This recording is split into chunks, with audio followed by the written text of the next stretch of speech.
So when we're talking about Novavax and RNA, we're talking about vaccines that are interchangeable to a degree, right? But they are aimed to do totally different things. Okay.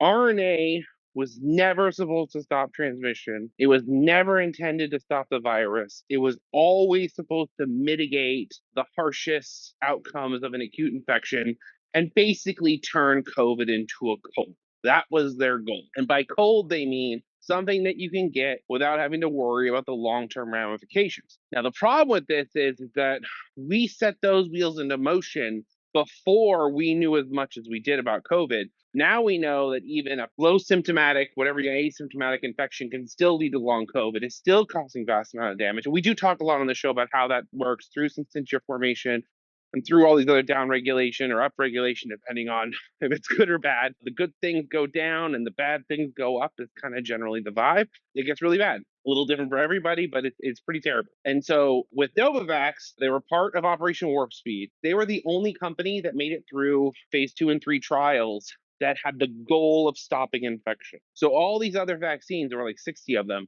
and only a couple made it to market. Now, when you look at Novavax studies, you'll see comparable numbers, but the difference is that Novavax testing was based on the ability to stop infection.